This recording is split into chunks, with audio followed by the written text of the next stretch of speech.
So, Season 1, Episode 9 of Queer as Folk, Daddy Dearest, Sonny Boy, directed by John Grayson, written by Jason Schaefer and Jonathan Tollins. First aired in the US on February 11th, 2001, and in Canada on March 5th, 2001. Definitely one of my favorite episodes of Season 1, although I think I've said that about most episodes in Season 1. Also, the episode title. So, in the first episode of the series, Brian calls Gus Sonny Boy. Sweet dreams, Sonny Boy. I'm just repeating the first words my Sonny Boy said to me. But he hasn't called him that since, that we've seen at least. We open the episode and Emmett is chatting with someone on the internet, and the person's screen name is Use My Whole 27. I guess Use My Whole 1 through 26 were taken. And Emmett's screen name is Pitts 9x6. So Use My Whole asks when they can hook up for real, and I love Emmett's face here. He's like, wait, what? Oh no. And then he hits escape so fast. So next we're at Woody's. The gang's all there. Brian and Ted are playing pool. Michael has to leave to go meet David. Why doesn't he ever meet you here? Because he doesn't like my friends. I don't like your friends. Oh, look at Ted. I feel like he's more confident lately, and I love it. Have any? Hey, I sung one. I love how surprised and excited Ted is at that. So Michael's apparently never met David's friends. Maybe he doesn't want you to. So Brian's clearly planting some seeds here. Justin shows up. At least his friends are his own age. Oh, Michael, always getting a dig in at Justin. Okay, but seriously though, why is Justin always hanging around people who are like at least 12 years older than him and up? Where's Daphne? I thought it was a school night. You're here. I'm a grown up. Barely. A reminder that Justin is living with Brian. Go home. Oh, the way he says it and how he's smiling. I feel like things are going well between them. I love their back and forth now. Now they seem a little bit more like equals, you know, not totally, but I don't know, I like the development that's happened. Also, when he says go home, home is their home now. So what is this adopted trick? First he's a one-night stand, now he's moved in. It's only temporary. Until he grows up. Until I figure out what to do with him. Mikey, tell the dog we miss him. Bye. But he knows that Justin was basically kicked out of his house, right? I'm sorry, does he want him to sleep on the streets? Also, I feel like screaming at Michael, what do you care, Michael? You're with David. Move on. Seriously though, obviously Michael's still jealous. You know, what he's always desperately wanted with Brian, Justin seems to be getting. But also at the same time, Michael still seems to think that Justin is just some random kid that Brian begrudgingly puts up with and is just kind of letting him stay with him, which I guess is how Brian is portraying that. I don't know, but Michael just seems to think that Brian doesn't really care about Justin at all, which is not true. Okay, my rant is over. I get that he's jealous. You know, they've been friends for forever, so I get it. Also, I don't hate Michael or anything, no matter how much it sounds like I do at times. You know, he just gets on my nerves sometimes. Okay, so I love how at the end Brian just changes the subject really quick, goes back to David, and we've seen him do this before in the last episode, 108. Him and Michael were at the diner. Like, there's no use in arguing about this. So Emmett and Ted are outside. That could be him. Who?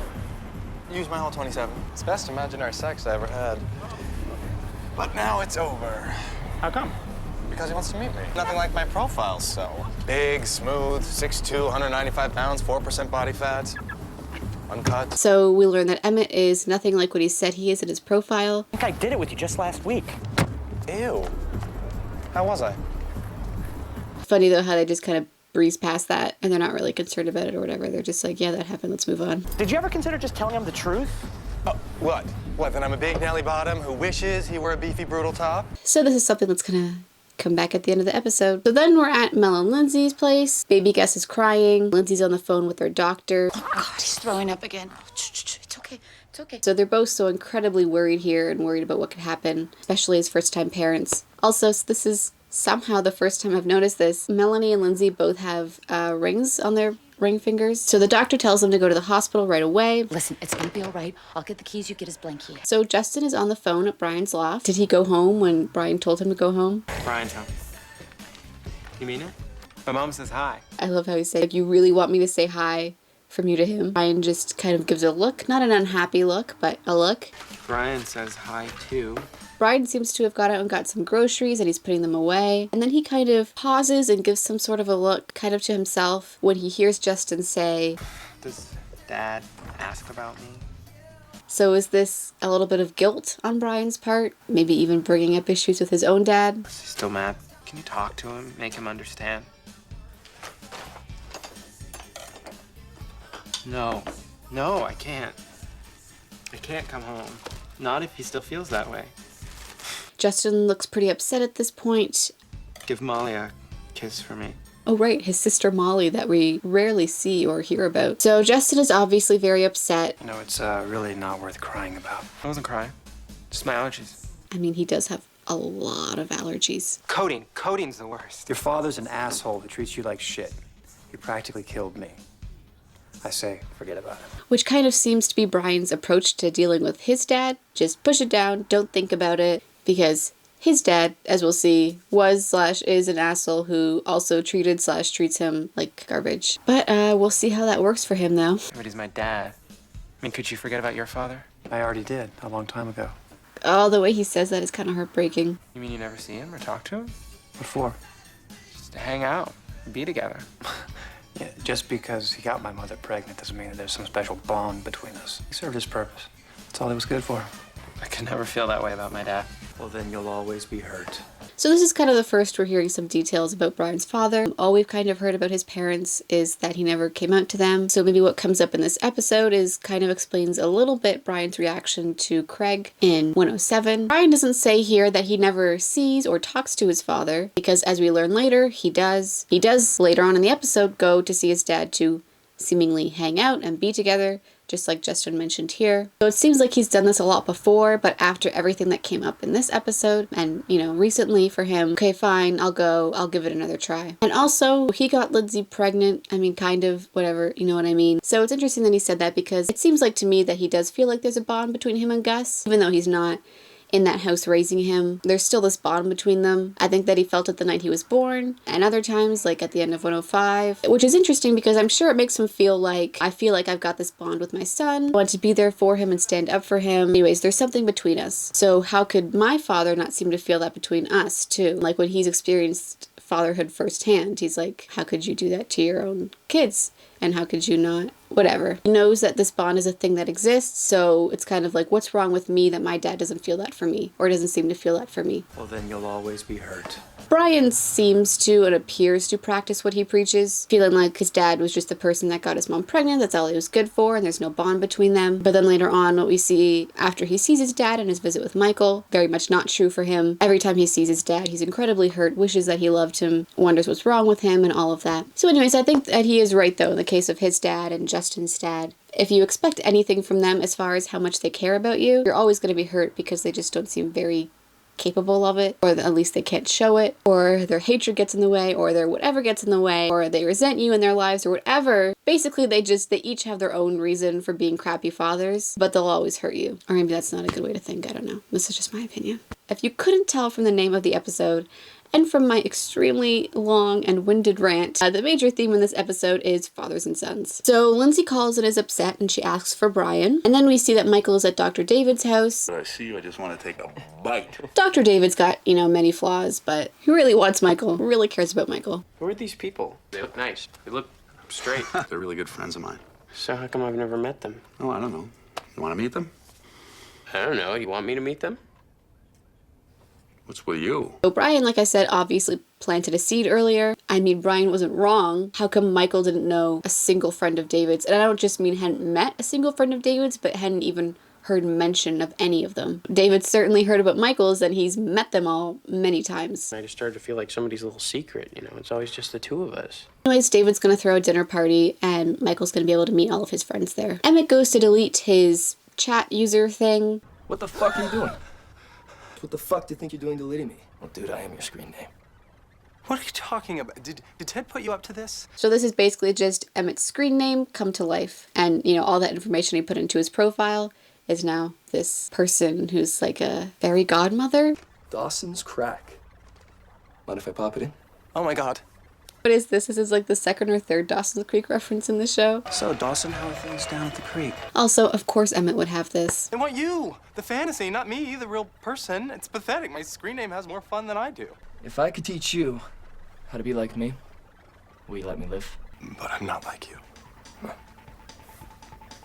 I came from somewhere, didn't I? When he says, I came from somewhere, didn't I? Meaning that the capacity for Emmett to be like him exists, and that it's just a matter of bringing it out. I love this kind of stuff that they do on Queer as Folk. I don't think we've seen too much like this up to this point, although that show kind of has that vibe to it a lot of the time. I don't know how to describe it. I don't know, kind of like a magical realism kind of thing, I guess. I really like it, and I also love how it's not like, you know, this happens and then Emmett's like, okay, well, I'm gonna check myself into a psychiatric facility. I like how he is, and we are just going with it. It's fun and interesting. Also, this is Emmett's first real storyline that he gets for himself. I like the theme of it, being who you want to be, even though everybody else has this idea about you, and even you have these ideas about who you are, and you don't have to stick to that 100% of the time. It's done in a fun way as a bonus. So then we're at the hospital. The camera follows some guy coming out of an ambulance on a gurney into the hospital. We arrive at Melanie and Lindsay. Someone is really living out their ER fantasy here. The doctor, or nurse, I guess maybe, I don't know, medical professional, asks which one is the mother. Lindsay says that she's the birth mother. He tells her to go back with the baby and Melanie to wait here. Actually, we're raising him together. We're a couple.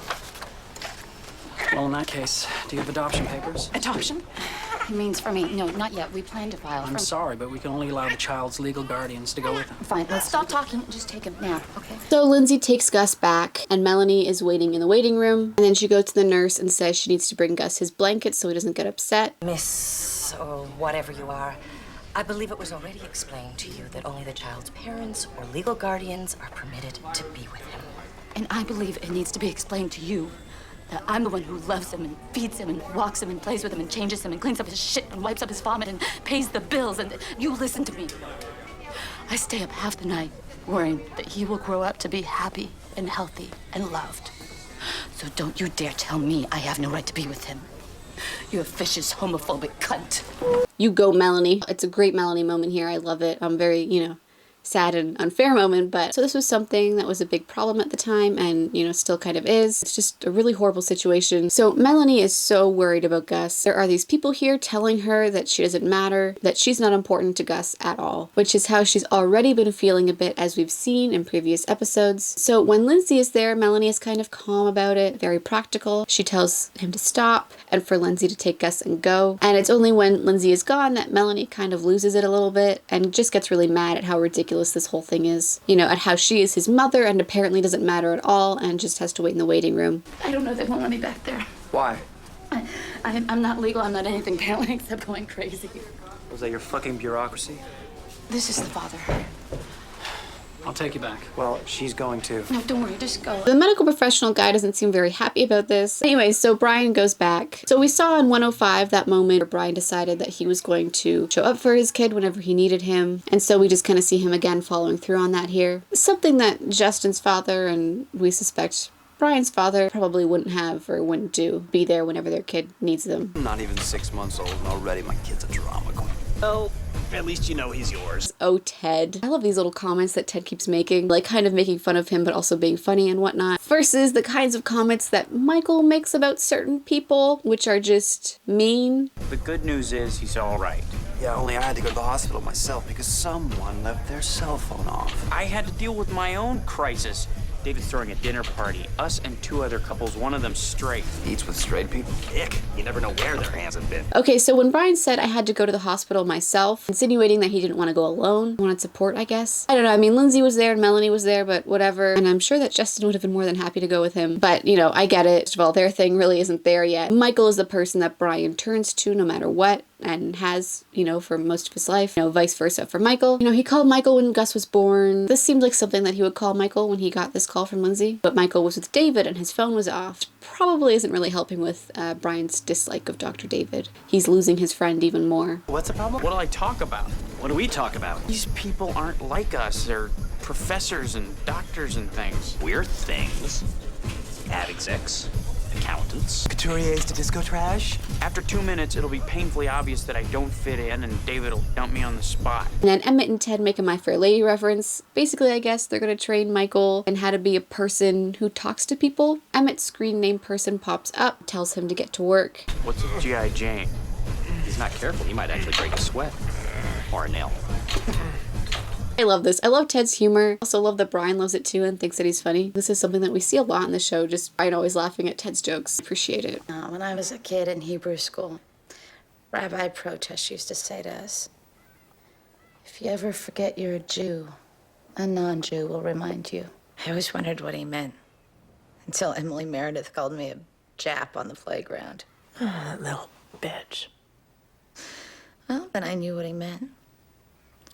I'd forgotten I was different until I was so thoughtfully reminded. Same thing happened at the hospital last night. They had no right. Yeah, they did. They had every right. But we have a right, too, to protect ourselves. How? We need to talk to Brian. So then Lindsay doesn't say anything, but she doesn't look happy about it. More like she's not looking forward to this conversation. So I love that whole thing that Melanie says, because when she goes about living her life with her partner and her kid and her friends and spending most of their life in this gay bubble that they live in those spaces where people accept them or whatever, you do just kind of forget that you're different from the norm, that you're not like most or you're not like the average person. And it's not until you're confronted with that fact quite blatantly that you remember that you are different and that things aren't as easy for you as they are for other people. And lots of people hate who you are. I think this is especially true today. Not that it wasn't especially true then too. I'm sure it was probably even more true. But just with like the internet and social media, you spend so much of your time in spaces where the other people are just like you that you kind of, at least I do, you kind of forget that it's not really like that in the real world until you go out there and you say something or you hear something and you're just kind of like, oh wow, okay, so this is what most people are like or how most people think. I don't know, I didn't explain that very well, but I mean, Melanie explained it much better than I did, so I don't even know why I tried. Michael is getting his etiquette lessons at Brian's loft. I find it kind of funny how they're doing this at Brian's place. Was it because his is the fanciest? Anyways, Brian is changing a light bulb. Seems kind of weird. I mean, just seems like a weird time to be doing that. So did he really not want to be involved in this whole thing that's happening? Maybe they kind of twisted his arm to have it at his loft, so he's just kind of distracting himself from it? Or it's just totally random and it's just like, hey, what can Brian be doing in this scene? Change a light bulb. Which forks for salad? Go from the outside in. Good advice, Justin. Hey, I thought you were studying for your calculus exam. I'm taking a break. We'll get back to work. So Brian knows a lot more about Justin's life now, what he's got going on. I wonder if he asks Justin what's going on at school or what he has coming up or about his homework and all that. Did Jennifer's talk with him make him realize that he does have a certain responsibility? I mean, with Justin staying at his place. Anyways, I like this. Shows that he cares. Now, where's the bread plate? On your left. Water glass? On your right. So Justin knows all of this stuff and knows it really, really well. You know, like he doesn't even have to think about it. So it just kind of shows how differently he grew up from Michael and from Brian. Justin comes from a very, I don't know if waspy is the right word, kind of like a waspy family. More upper class than the rest of them, probably. Stay clear of religion because you never know where anybody stands. Avoid politics like the plague, and you should probably steer clear of the economy as well. Well, so far, you should have no trouble. Mikey's never talked about religion, politics, or the market in his life. So is Brian low-key trying to sabotage this? He planted the seed about David's friends, and now this? Brian seems to have backed off from David a little bit, ever since him and David had that kind of standoff at Babylon. He hasn't been doing anything to David, but I guess it hasn't stopped him from subtly trying to kind of mess things up between them, but, you know, doing it in a way where it doesn't seem like he is. Movies are always a safe bet if you want to appear current without sounding controversial. I mean, it's still kind of giving Justin a very not pleased look. I mean, good for you, Justin, because he is technically helping, and also Michael is not nice to you or about you at all, so you go for it. Justin clearly knows how to function in everyday society, as do Ted, Emmett, and Brian. I don't know what happened or what went wrong with Michael, but apparently he just can't be trusted to be let loose in public. I saw X-Men 6 times. Yeah, somehow I suspect that won't wow the art house crowd. What I love most about that is that Michael actually says this as like, hey, I've seen X-Men 6 times, I could talk about that. Look, you're making too big a deal out of this. You show up, you talk, you eat. And then Brian has finally replaced the light bulb, and then he turns on the lamp. So he fixed that, and it's working, so now he's gonna fix this? Or now he can fix this? I don't know. Oh, what if I burp? Just cover your mouth with your napkin and say excuse me to no one in particular. So Justin has been in these situations time and time again, is really good at it. Like, he may have trouble fitting into their world at times, but he doesn't have trouble fitting into that world, because that's how he was raised. So Ted is wearing a blue shirt, Michael's wearing a red shirt, and Emmett is wearing a yellow shirt. They've each got one of the primary colors on. Weird coincidence. They complement each other. Brian is wearing black, so he's kind of outside the rest of them a little bit. Not as in sync with the rest of them, maybe. Justin is wearing a sweater thing that's kind of black and gray. Is he part Brian and part himself? Right now he's trying to kind of be like Brian and to learn from him, but there's still some of him in there too. I don't know. I know I'm reaching on this. Emmett's got some orange pants on too. I don't know. It's just a very colorful frame or tableau. So we're at Melanie and Lindsay's place. Let me talk to him. You know how you set him off. Oh, I promise I won't say a word. Seems fine to me. Aren't you, Sonny Boy? Brian calls Gus Sonny Boy for the first time since the first episode. When Gus is born, Brian calls him Sonny Boy, and when he's referring to him again, that's what he calls him. So this is the first time he calls him that since then. No coincidence that it's when his father is on his mind. Maybe his father was on his mind in the first episode too, when he became a father, and so that's the connection there. And then throughout the series, he does continue to call him that. Maybe because at the end of the episode, he kind of realizes that he wants to be a better father than his. He's kind of going to take that name back. I don't know. Justin is there too. He went with him. He's sitting beside Brian. I love that he brought him along. I wonder if Brian was like, hey, I'm going to Mel and Lindsay's to see Gus. Do you want to come? Or if he told Justin that's where he was going. Justin was like, ooh, can I come too? Yesterday, life and death. Today, tea and cookies. She said she wouldn't say a word, but she seems to very much be on her best behavior. Justin's still wearing that sweater. That sweater really looks like something that Brian could have bought for Justin. Just doesn't really look like the clothes that he's worn on the show before. It looks a little bit more Brian-esque, but not so much so that it's his. Oh, good. It's a mix. I don't know, like the cookies may appear to be homemade. They're not what they seem, just like this visit is not what it seems. But it makes you realize how important it is to be prepared.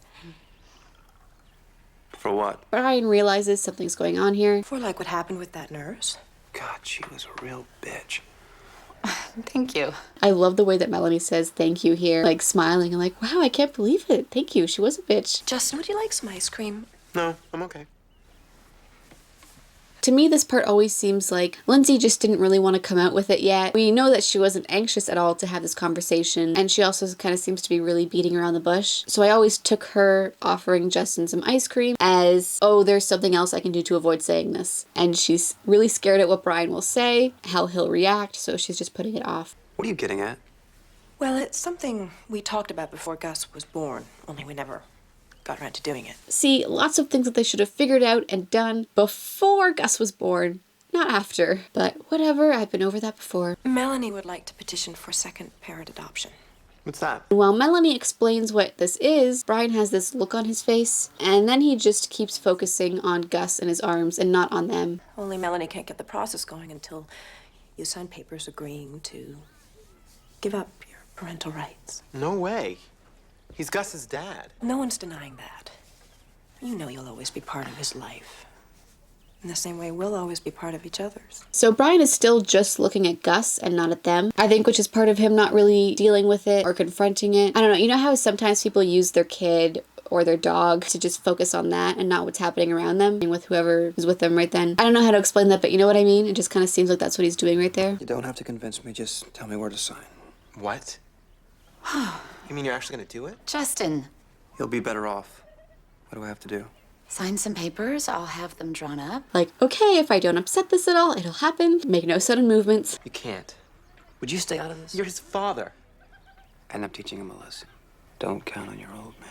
But oh my god, the baby's face. Oh, I'm dying. Such cuteness. So Melanie looks really happy and relieved, whereas Lindsay looks more distressed and worried because she knows that this doesn't sound good. I don't think she totally wants Brian to give up his rights in the first place. Like, she absolutely wants Melanie to be Gus's legal guardian, but she's not thrilled at Brian having to give up his rights, which is something that we've been seeing from her, you know, when Melanie first brought this up. Also, she knows that what Brian said doesn't sound good. She knows Brian's father, as we'll later learn, a bit of how their relationship is. So I think she's kind of like, oh no, I don't like where this is heading. Like, what this has made him think of himself and all that. Also, Justin can't fathom that Brian would give up his son. He's seen that Brian cares about him. He's been taking care of Justin and didn't want Justin to be living with his toxic father. So he doesn't really understand how and why Brian could do this to his child. So this is basically what we saw Brian say earlier in this episode. He served his purpose. That's all he was good for. He doesn't count on his father. He thinks that he's useless. And I think that in a lot of ways, Brian thinks that he's doomed to be just like his father. Not only in how he is as a father, but also in relationships.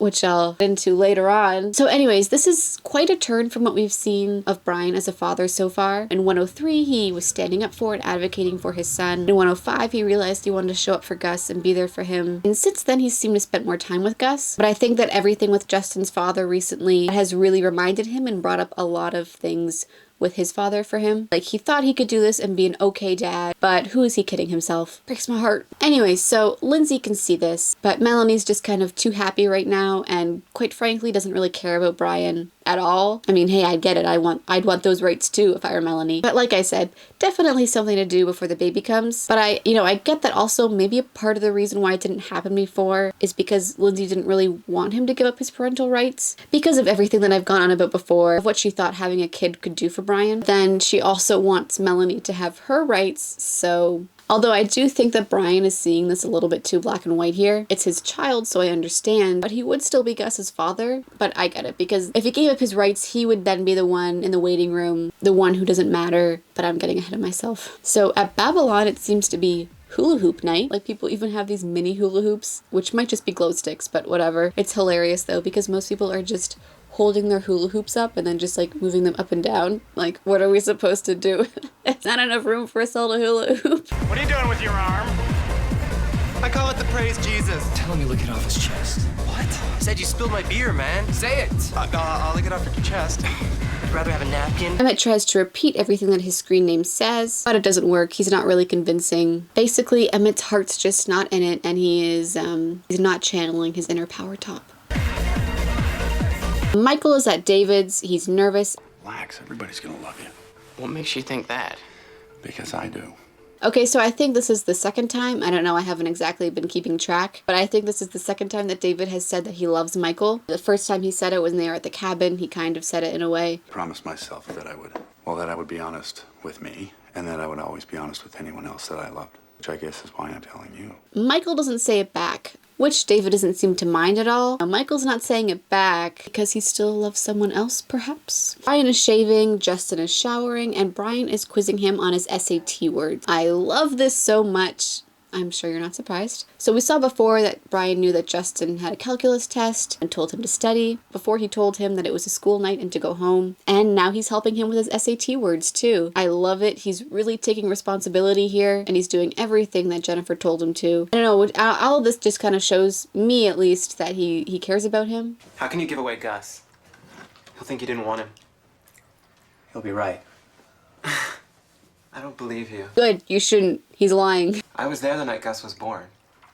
I saw you give him a kiss. Not everyone's cut out to be a father. But what makes you think that you aren't Brian because of all your daddy issues that have gotten brought up? I mean, he was doing pretty well before this. Ugh, whatever. Well, then what are you going to tell him someday when he's old enough why you didn't want him? I'll tell him the truth. These two dykes I knew wanted a kid really bad, so I jerked off into a cup. That's not all there is to it. Boy needs a father. Believe me, I know. Also, we're seeing this whole Brian looking in the mirror again, and this is in another instance of him not acting like himself, or not being truthful with himself, just like in 105, although it's pretty hard to shave without looking in a mirror, so I doubt it's connected. But just in case it is, instead of it being Michael the one who's there telling him that this isn't him like it was in 105, this time it's Justin. Yeah, well, you haven't had a father for almost 2 weeks. He doesn't know that Brian has had a father like that, or worse, his whole life. Even if he gets angry, even if he isn't always there, it's better than not having one at all. Yeah, don't be so sure. Your father must have loved you. He didn't know how to show it. Yeah, he knew how to show it all right, especially after he'd had a few. At least he didn't give you away. Yeah, well, as we soon learn, he didn't even want him in the first place, so. Okay, so we learn here that Brian's father was probably an alcoholic and abusive, which explains a lot of Brian's father issues and what's going on with him. I feel like Brian never really thought that his father loved him, which is part of the problem and why he's got such issues with love. When this person who claims that they love you and your mother and whatever, and then yet they still treat you horribly and abuse you, that's kind of messed up all of his ideas around love. How can you do that to people that you so-called love? I kind of mentioned this before, but this is something that I'm going to dive into later, not quite yet. Where are you going? Out. I thought you were going to help me. If you want help, call your father. Brian's basically saying, if you think that fathers are so great and so important, then why don't you just call your father and ask him for help? Oh yeah, that's right, because he doesn't want you, because you can't count on him, because he's the worst, which is just proving his point. And I think Justin kind of realizes this. Which, I mean, is why Justin is having such issues with this, with Brian giving up his rights. Justin's father seemingly doesn't want him, and so he doesn't think that Brian should give up Gus and then have Gus feel that way, the way that he feels right now. But also, obviously, Brian is very affected by what Justin says, because as we'll soon see, he leaves to go see his father. He really takes it to heart what he said. It's almost like he's like, maybe he's right. Maybe a sucky father is better than no father. So he goes to see him and tries to connect with him and have this supposedly incredibly important relationship. Apparently David is a good cook. Have you ever been to Italy? No, but my Uncle Vic spent a lot of time there. Oh, was he on business? No, AIDS. He went there to die. Wow, Michael really doesn't have any social skills, does he? Now he's at home and he's fine. Except for some occasional diarrhea. Okay, but seriously, guys, that's on the group. You know, that's not on Michael. Like, why didn't you guys just laugh? No need to be such snobs. But also a very heavy subject to bring up, Michael. I'm in retail. The Big Q. The Big Q. Eddie, isn't that what people call you? I've seen those stores, but I've never actually been in one.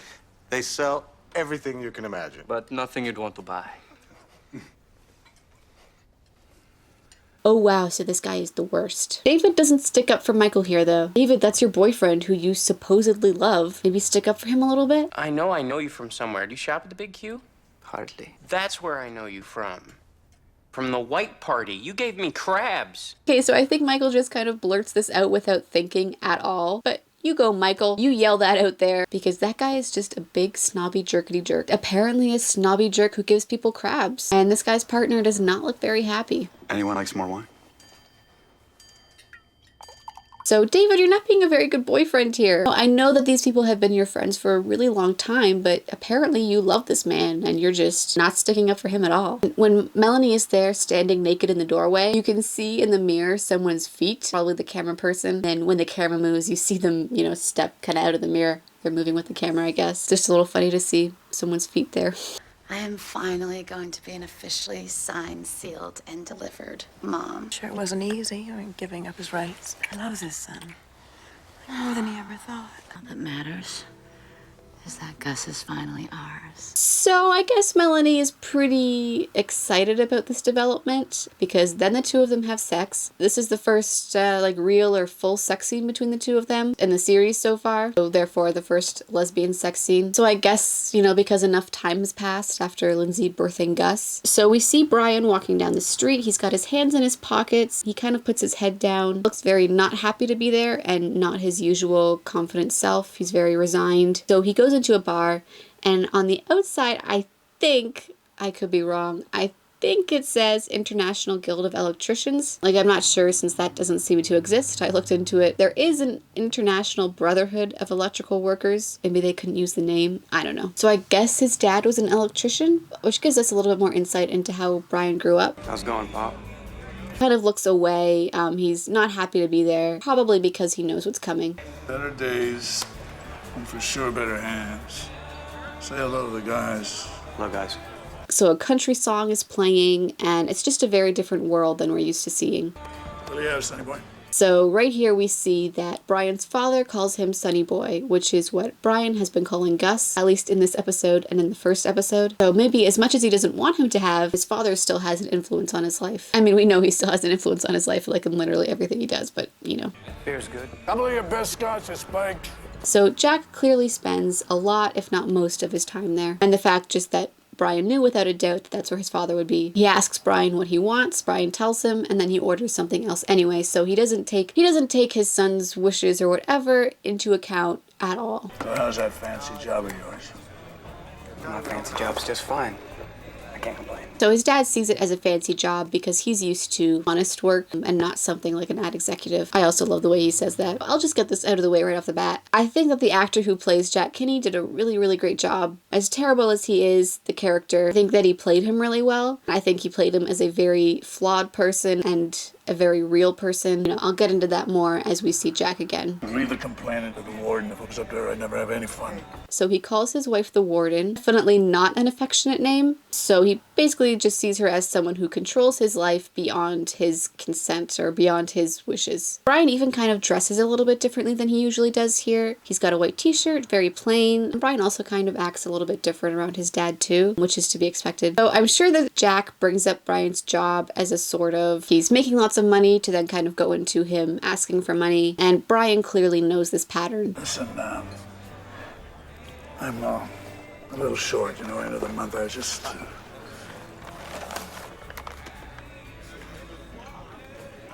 So as soon as Jack starts saying this, Brian isn't even looking at him, and the look on his face, he knows what's coming. He knows what he's about to say because he's heard it so many times before. He's really not surprised, and he just slides over a deposit envelope full of cash. So all of this is showing us that he probably does actually go to see his dad pretty often, or often enough. So maybe he just kind of keeps hoping that it'll go differently while also knowing that it won't. I'm keeping strict accounts every goddamn penny.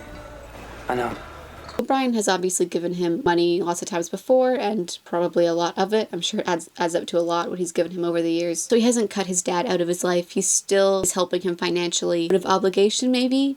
Also maybe partly for his mother's sake as well. Gotta leave some time for the ladies. Oh, I always leave time for the ladies. So we've known this from before, but Brian never came out to his parents. It doesn't seem like his dad has any clue. Don't let him tie you down here. Don't worry about it, Pop. Yeah, I know, he doesn't need to worry about him because he does not tie them down at all. Which is sad because this seems to be another thing or another influence that his father has had on his life. We're a lot alike. We weren't meant to settle down. Sometimes, goddammit, I look in the mirror and I say, Jack Kinney, you dumb son of a bitch. You should never have been a family man. And why did you? Why'd you marry Mom? Why'd you have me? Oh my god, the way that he says, "Why'd you have me?" He tries to kind of play it off, he rolls his eyes like it's nothing, but obviously it matters to him very, very much, and he really wants to know the answer. Like, you know, obviously you didn't want that life, so why did you have me? He's so scared of the answer, but also he wants it, and ugh. Jesus, you're a smart kid, you mean you never figured it out? Then the way that Brian kind of shakes his head and gets up and leaves, oh my god. He's probably feared that that's what the reason was. Just because he got my mom pregnant served his purpose, like he said before. Just because he got my mother pregnant doesn't mean that there's some special bond between us. He served his purpose. That's all he was good for. So Jack is obviously insinuating here that the only reason that he settled down and married his mother is because he knocked her up with Brian. Now, Jack never wanted that life. He was forced into it. I mean, he played his part, obviously, but you know. Also, it's really interesting that this is the first time Brian's asked that question, because I'm sure they've had this conversation many times before. I mean, we saw that from, you know, the envelope and everything. Brian really seems to know everything that comes next. He's never asked him this before. And I think it kind of takes Jack by surprise, too. And why does he ask now? I think, you know, just because of Gus, everything with Gus right now, and everything that Justin has been saying about fathers and how you need your father and that bond, and now that Brian has experienced that bond for himself with his son, Brian knows that he has this special bond with Gus and that he loves him. So now he wants to know, why did my dad live that life that he always complains about? He fears what the answer probably is. He's probably always known this, but it's only now that he feels compelled to ask. He wants these answers. So Jack calls him Sonny Boy, which gets Brian to turn around. Now, come on, Sonny Boy. Sonny Boy! Just stay. Come on, have another drink with your old man. Come on, have another drink. 2 more.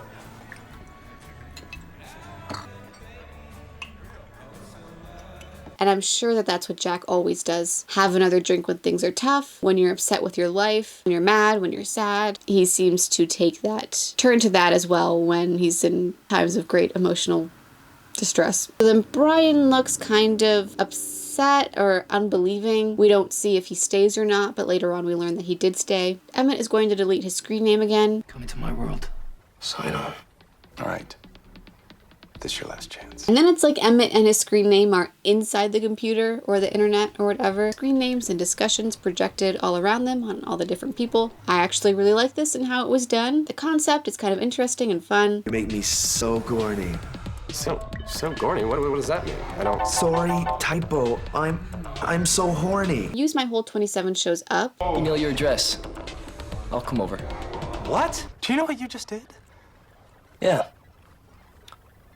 I got you a date. Since Emmett's screen name is a part of him, is that what he secretly wanted to do deep down? To actually meet up with this guy? To live out his fantasy in real life?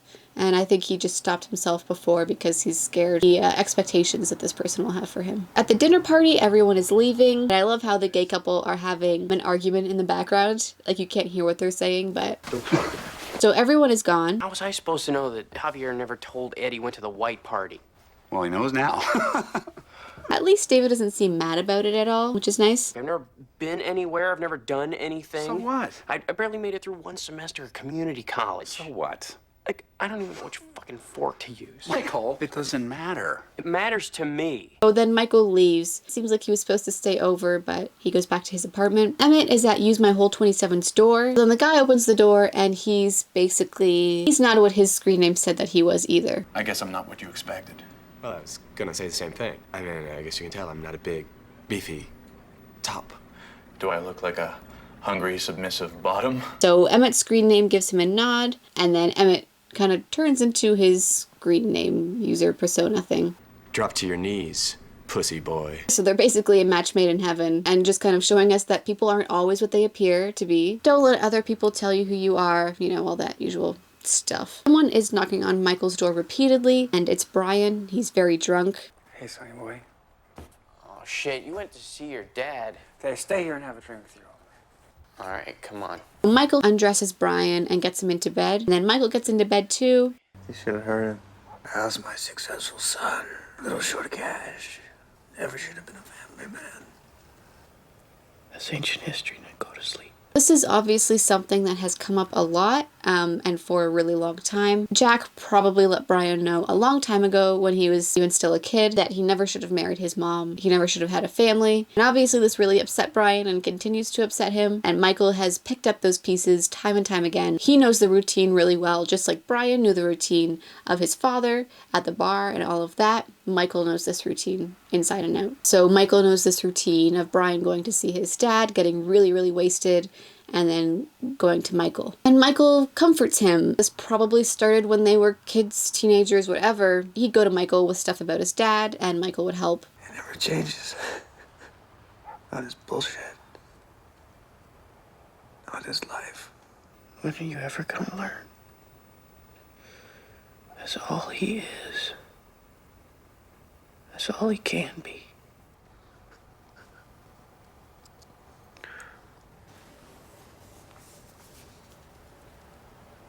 First of all, I love this scene. Well, it breaks my heart, obviously, but I think it's scenes like this that really help us to see the deep friendship and connection that Michael and Brian have, and to kind of help us better understand their relationship. Michael has been there for Brian through all of this trauma with his dad, and with his family, he helps him with it. He's there for them no matter what, and Brian really needs that. What Brian said to Justin earlier... Not everyone's cut out to be a father.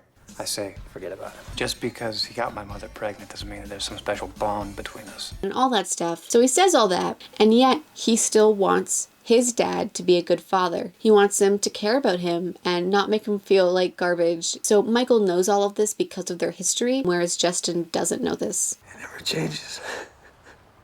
Not his bullshit, not his life.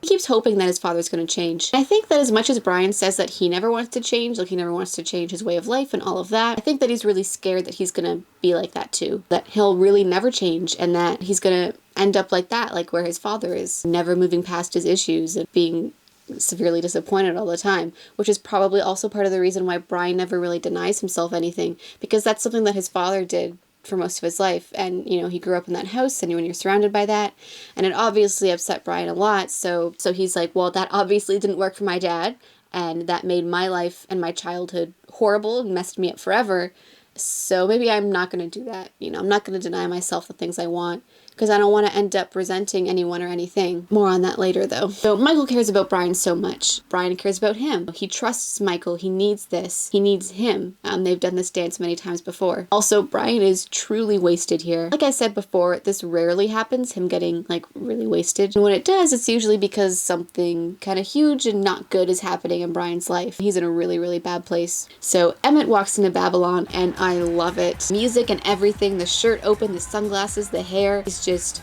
you know, so confident, and he has become his screen name or his, you know, his internet persona. Strides up those steps and he sits next to Ted, and Emmett's screen name is still also there. This bottom's on top of the world. Well, all to you, dude. What did I have to do with it, dude? Never. gonna delete you. Delete? Okay, hand over the drugs. Which I love because it's exactly what I would think too. I would think that he's on drugs. You heard me, pussy boy. I want you to go downstairs and tell that guy that you've been staring at all night to get down on his knees and service your cock. What? And then eventually Ted does exactly what he says and he goes, Yes, sir. apparently the hula hoop theme is still going on at Babylon. Brian is at Melanie and Lindsay's house to sign his rights away. He doesn't look thrilled. He looks kind of resigned. There's nothing in there. I have one.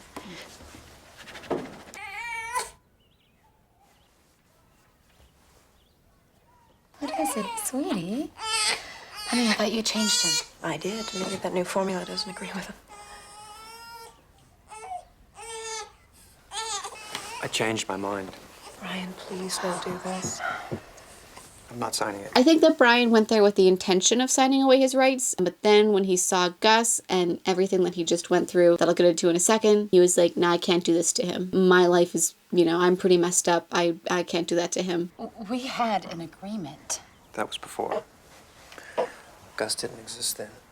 Oh, God, I knew it. Gus was very much just an idea to him before. I think Brian's thoughts about this was very much just, okay, I'll provide the sperm and then it's going to be their kid. They're going to raise him. It's going to be theirs. I'm just making it happen, but not really having anything to do with it. But then when Gus was born, he felt sort of connected to him. He wanted to protect him and to be there for him. Now Gus is real and he feels like his father and Gus feels like his son. He's just had yet another horrible experience with his father and he doesn't want his son to have to go through that or anything like that. He doesn't want Gus to grow up thinking that his father never wanted him in the first place. Much like Brian has grown up and how he's felt most of his life. Something that Justin pointed out to him, but, until Brian went and saw his father again is when he really, really realized that, yeah, that can happen and I don't want it to. Be a big part of his life, make him feel wanted and loved. And then he's smiling at Gus. We know how important this is to us after what happened at the hospital. Well, I'm sorry for that. That was wrong. But so is giving up my kid. Wouldn't really be giving him up. I mean, technically he would be giving him up, but he wouldn't really be. They've said he would still be in his life. So I'm not saying that he shouldn't be giving up his rights so that Melanie can have some, because right now she doesn't have any rights, like she said. Like if Lindsay and Melanie were ever separated, Melanie would have no claim to Gus and, other things like that. Obviously there are other important things too, like the hospital and whatnot. But I kind of feel like if he doesn't feel comfortable doing this right now, then he shouldn't be forced into it. I think that he's got some stuff to work through right now, some father issues and whatnot. I don't know, I just don't see it ending well if he gave up his rights when he didn't want to, and I don't think that that would be very good for anyone. I think he needs some time with it. The situation would be a lot better if, he was giving them up and everyone was happy about it and everyone was good with it. Definitely, like Melanie, definitely should be Gus's legal guardian. So I get why he's doing it. I'm not saying that he's totally right to do it, but I understand why it's not right for him right now. It just really sucks that they can't all legally be Gus's parent. Like, it really, really sucks that they can't, all three of them, legally be a parent to Gus. Isn't that right, Sonny Boy? So like I kind of said before, you'd think that he wouldn't want to call his son Sonny Boy because of all of his obvious father issues, and his father called him that and calls him that still. You could look at it like Brian thinks, I'm going to do better. You're my Sonny Boy, and I'm actually going to treat you like it. You actually matter to me, and I want you. So Michael is at the gym. Could you use a break? They go out onto a, I don't know what to call it, like a balcony, whatever it's called, that goes around the building. But it's really nice. Like, that is really nice for a gym. I was insensitive. I should have been more sensitive. I don't really fit in with your friends. I don't know if I ever will. Two people live in two separate places. We're from two totally different worlds. I mean, they are right now. I mean, like, literally at this moment, it feels like they're in two separate bubbles of universe right now. There's only one thing that we should do. I know. I agree. There's no other choice. So, this is it. It's over. Over? What's over? I want you to move in with me. Doctor, doctor, give me the news. Bad Case of Loving You. It says Doctor, Doctor, and then it goes to the credits, but the song keeps playing, which I love. I don't think I've mentioned this yet, but it's something that I love that they do in Queer as Folk when they start to play a song at the very, very end of the episode, and then it just goes right into the credits and that song keeps playing. I love when shows do that in general, but yeah, I really love that. I'm in Queer as Folk. Michael thinks that they should break up, or at least he thinks that that's where this was heading, because he doesn't fit in with David's friends or his life or his world, and I guess that's enough for him to think that they should break up. But anyways, David wants Michael to move in with him so that they can combine their lives more, I guess. It seems like Michael isn't really as in this relationship or as into David as David is to him, or is in this relationship, and I think that we've seen that David is very, very, very into Michael from all the comments he makes and everything. He said that he loves him a couple of times, and we haven't seen Michael return that yet. So I think that David likes Michael more than Michael likes him, at this moment in time at least. They're just really in different worlds and on different pages about their relationship. So we shall see where that leads. Also, is this relationship not moving extremely fast? I feel like they haven't known each other for very long, and David's already asking him to move in with him. I don't know, it just seems like a really big step to take so early on. This is one of my favorite music cues in the show. Perfect song for this moment. If you're watching it without the original music, I'm so sorry. So the theme of this episode is obviously fathers. So Justin's relationship with his father was mentioned a little bit here, but was more heavily seen in the last couple of episodes. So in this episode, it's more just how Justin's relationship with his father makes Justin see Brian as a father and his relationship with his father and all of that. So basically, Brian and Justin both have bad fathers, but Justin is an optimist and still thinks that you need them and you need that bond. And Brian says that you don't, but obviously he still keeps trying to have that and just keeps failing. So Brian thinks at first that he is doomed to be like how his father was as a father, and still is. But after having that encounter with his father, hoping again that he'll be different and experiencing how awful, that whole thing made him feel again, is what convinces him that he can actually be different from his father. He can be better, he can do better for his son and make him feel wanted. Brian and Justin sort of seem to have a father-son thing going on. Not to sound gross. Brian has been taking care of him, making sure that he's keeping up with school, and not only that, but helping him with it. Melanie and Lindsay realize that they need to make Melanie officially Gus's guardian. Emmett has embraced a part of himself that he never let out in real life, which gave him some more confidence, and then even Ted at the end there, although I don't see that part with Ted working. His story was nice and fun and provided some much needed levity in between the really heavy scenes in the episode, but I think it kind of connects to the theme or to the episode. You don't have to be how you've always seen yourself and how others see you. You can change, which kind of comments on Brian's story. He doesn't have to be the father that he's not doomed to be like his father. And then we have Michael and David, who are just two people who are at very different parts of their lives. One is more invested than the other. And I think, again, partly why Michael isn't as invested in this relationship is because of Brian and his relationship with him. We saw them together in this episode, and he's always going to be there for him no matter what. Earlier in the episode, David, not intentionally, but David stopped Michael from being there for Brian when Brian called him about Gus at the hospital. He needed Michael, and Michael was too busy with David. And then later on, Michael was supposed to stay with David that night after the dinner party, but then he left and went to his apartment. So he was able to be there for Brian. So David's kind of getting in the way of their relationship, and I think that Michael is just going to choose Brian over David every single time, like in a heartbeat. So yeah, not only do I think Brian doesn't like David getting in the way of them, but obviously also Michael doesn't either. So a really great episode, definitely one of my favorites of season 1, maybe the series, I don't know. I was missing Debbie though in this episode. She wasn't in it at all, and Vic and Daphne, Jennifer, but anyways, it was still really great. Again, I think the actor who played Jack Kinney did really great in portraying this role, but I'm gonna get into that more when we see him appear in the show again. It never changes. Not his bullshit, not his life. He doesn't want his father's life, so he does everything that he can to avoid it. He doesn't date people, he doesn't see people more than once, doesn't want to fall in love, doesn't even believe in love, because he doesn't want to end up like his father, resenting his wife and his kids and his life, and he also doesn't want to do that to other people, more importantly, I think. Brian thinks that if he's in a situation like his father, married with kids, then he will have no choice to become like him and act like him. I think he's really terrified of that happening. We're a lot alike. We weren't meant to settle down. Jack Kinney, a dumb son of a bitch, should never have been a family man. So he's gonna stay the ladies' man, air quotes, obviously, because then he's not hurting anyone that he cares about. Like, if one day he ends up saying, I wish that I'd had a relationship or kids, he's not hurting anyone besides himself, especially not anyone that he loves. Whereas if he did have a family, should have just stuck to tricking, then he'd be hurting people that he really cares about, like how his dad hurt him and his mom and his sister, who we'll see. And then when Brian says in the second episode, love is something that straight people tell themselves they're in so they can get laid. And then they end up hurting each other because it was all based on lies to begin with. Jack never wanted a family, ended up hurting his family, something that was all based on lies. Another part of it is also his father denied himself all these things. Well, I mean, how much did he really deny himself? I'm sure he was not faithful to Brian's mother. But anyway, so he denied himself all these things, so he's not going to do that. He's not going to compromise his way of life for anything or anyone. And I think he's sticking to that so hard because of his father. Something that I'll explore later on as we learn even more information about Brian's past. Got into it entirely too much already. A lot to unpack in this episode. I don't want to analyze all this too much since we still got a lot to learn about Brian's family and his past and how he grew up. But anyways, it's a start. Next time is season 1, episode 10, Queens of the Road. Another great episode, although they're all great episodes. All the things, the likes, the subscribes, the comments. Oh, I mean, thank you for watching. If you made it to the end of this video, you are a trooper. Bye.